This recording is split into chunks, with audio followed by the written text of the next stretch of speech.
Inflation had really become a part of our lives.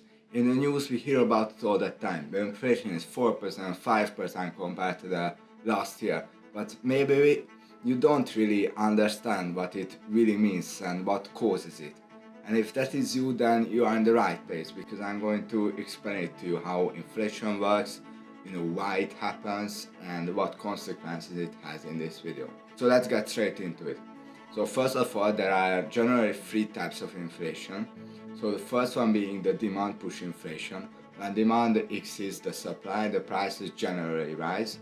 Then the cost push inflation, when the production prices rises, then the businesses pass these onto the customers, so their products are more expensive.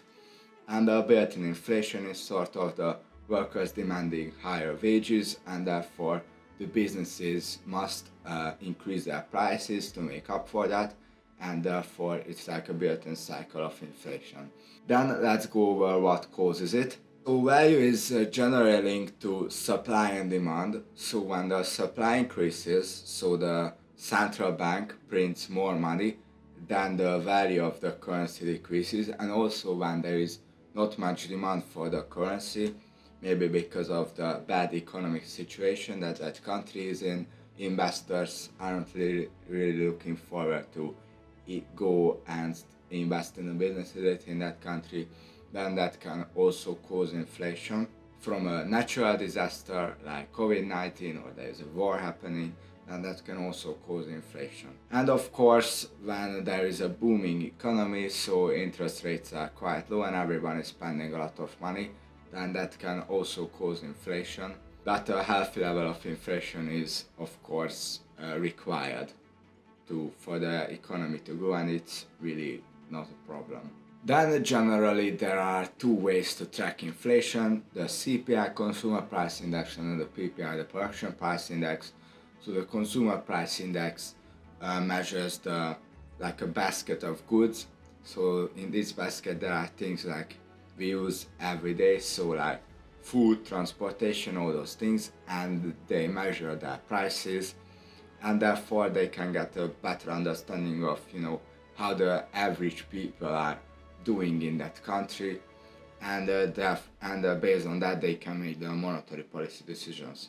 And then the Producer Price Index, this captures it on a production level, so how the production cost changes, such as like energy, raw materials, and then that can be a good early indicator of inflation. So inflation has both positive effects and negative effects, so a healthy level of inflation can really be positive and ensure that the economy is growing, because deflation is honestly like worse than inflation by a lot.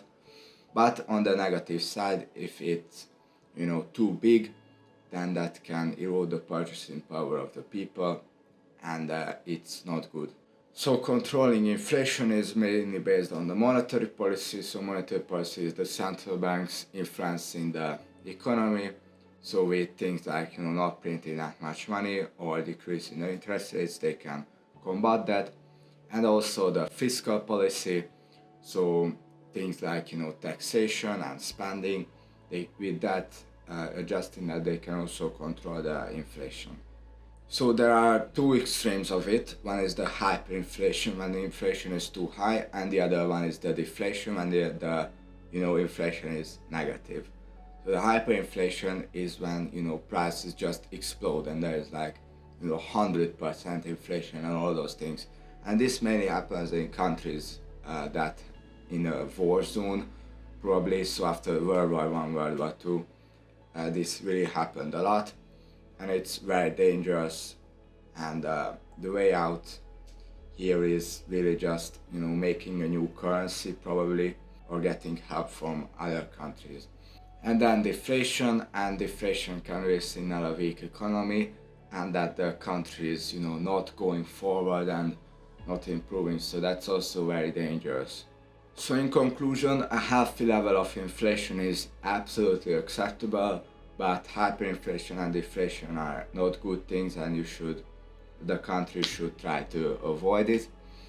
And if you are interested in more in finance, then you can join my free community wealth club, and there is also a course about all those things, and you can talk with like-minded people.